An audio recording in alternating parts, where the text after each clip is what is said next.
Olá pessoal, bem-vindos a mais uma aula do nosso curso de NR10. Na aula de hoje nós vamos falar um pouco mais sobre trabalhos envolvendo alta tensão. É o que a gente chama de AT, perfeito?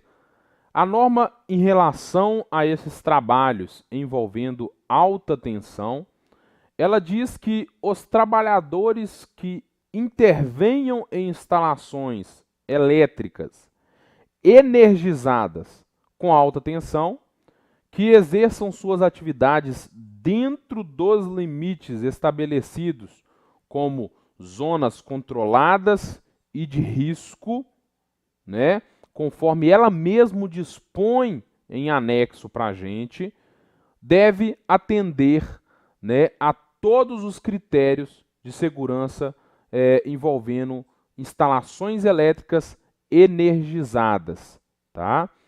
E deve também receber treinamento de segurança específico em segurança no Sistema Elétrico de Potência, é o famoso SEP ou CEP, né, em suas proximidades, com currículo mínimo e carga horária, né, e demais determinações estabelecidas também pela norma NR10, e ela traz isso, né, nos anexos dela, e você, aluno, consegue verificar no seu material de apoio. Para contextualizar, você pode aqui pausar o vídeo, verificar no anexo da norma e verificar também as condições de base caso você desenvolva trabalho justamente em alta tensão. Perfeito? E vou reforçar justamente esse ponto. O curso de CEP é um curso específico. Nele nós aprendemos justamente todos os critérios para se trabalhar com segurança envolvendo sistemas elétricos, né, de potência, envolvendo alta tensão. A NR10 ela traz para a gente todas as condições de trabalho em eletricidade e faz menção justamente ao trabalho de alta tensão, trazendo a responsabilidade de capacitação justamente ao curso específico de CEP, ou seja, ele é complementar à norma NR10 para esses profissionais.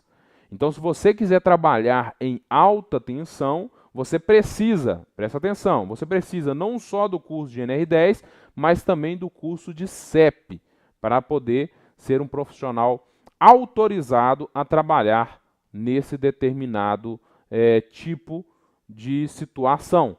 Perfeito? A própria norma NR10 ela também traz para a gente que os serviços em instalações elétricas energizadas em alta tensão, bem como aqueles executados no sistema elétrico de potência, o CEP, não podem ser realizados individualmente, ou seja, precisa sempre estar com duas pessoas para execução de uma atividade. Todo trabalho em instalações elétricas energizadas em alta tensão, bem como aquelas que interajam com o sistema elétrico de potência, somente podem ser realizadas mediante ordem de serviço específica para a data e local e assinada pelo supervisor responsável pela área.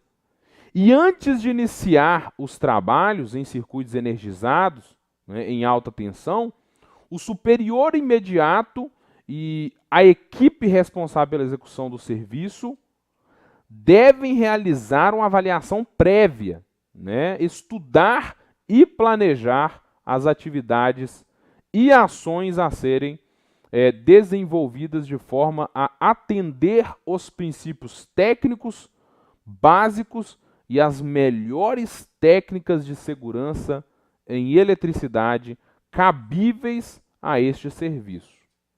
Os serviços, então, em instalações elétricas energizadas em alta tensão somente podem ser realizados quando houver procedimentos específicos, detalhados e assinados por um profissional autorizado. A intervenção instalações elétricas energizadas em alta tensão, elas dentro dos limites estabelecidos, como a própria zona de risco, onde a pessoa vai estar desenvolvendo a sua atividade, né, ela é destacada na NR10 e só pode ser realizada mediante a desativação, também conhecido como bloqueio, né, dos conjuntos e dispositivos de religamento automático do circuito, sistema ou equipamento. Lembre das 5 regras de ouro que a gente mostrou na aula anterior.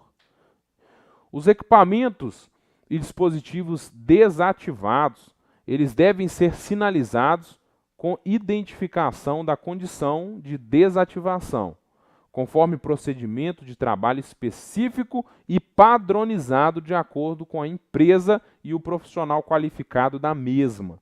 Os equipamentos, por sua vez, assim como as ferramentas e dispositivos isolantes ou equipamentos com materiais isolantes, eles destinados ao trabalho em alta tensão, eles devem ser submetidos a testes elétricos.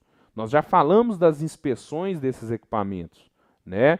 E também a ensaios de laboratórios de forma periódica, dependendo do equipamento, obedecendo sempre às especificações do fabricante, os procedimentos da empresa e, na ausência desses procedimentos, né, de forma anualmente deve ser passado sim por essas inspeções.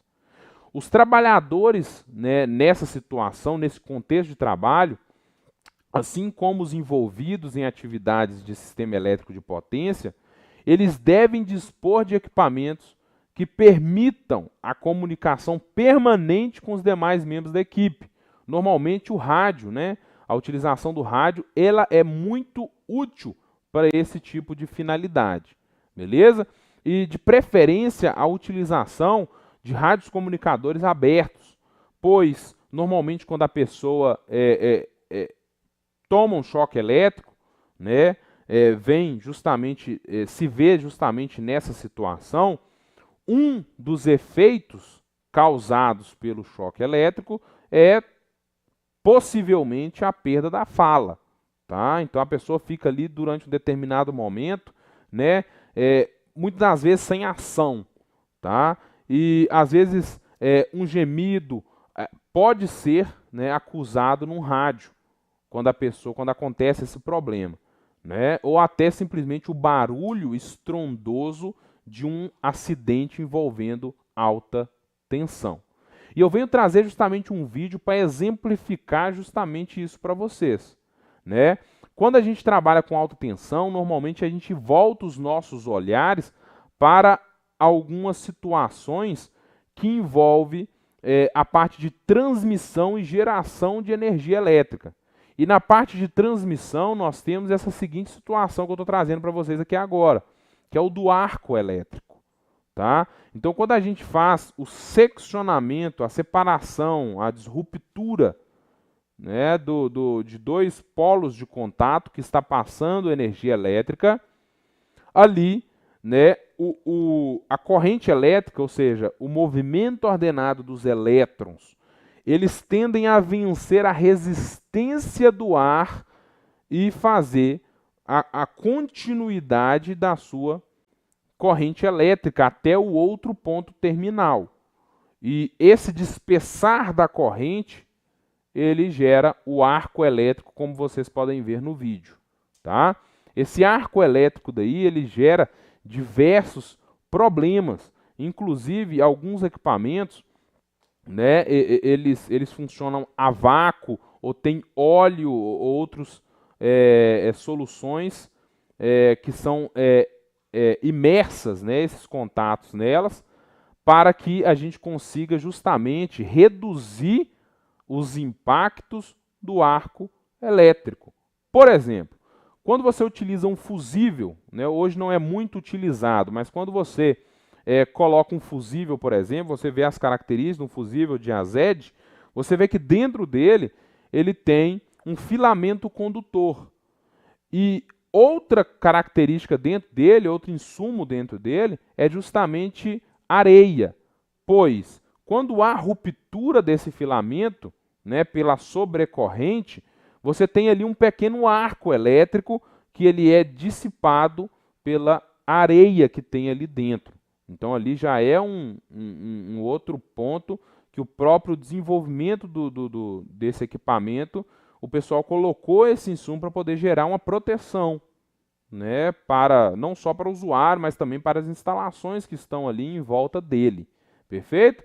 Então eu trago justamente esse exemplo para vocês, complemento com esses outros exemplos que eu já estou falando para vocês, que trabalhar com alta tensão, logicamente, a gente precisa redobrar justamente a nossa segurança. Nós precisamos redobrar a atenção voltada para a segurança, pois o risco aqui é muito maior. Perfeito? E o acidente aqui possui um risco de haver uma fatalidade também muito maior. Perfeito, pessoal? Então, o item 10.7 da norma, ele traz justamente os trabalhos envolvendo alta tensão. Eles são complementados pelo item 10.8 da norma e fazem algumas alusões, chama a atenção para outros pontos também, como o próprio curso de CEP, para a gente poder nos atentar e desenvolver um trabalho de forma segura, tá? O máximo possível segura, envolvendo a alta tensão. Essa é a aula de hoje, né? Nós vamos finalizando essa videoaula aqui agora e nos próximos vídeos nós vamos trazer mais conteúdos envolvendo a NR10. Continue conosco. Forte abraço.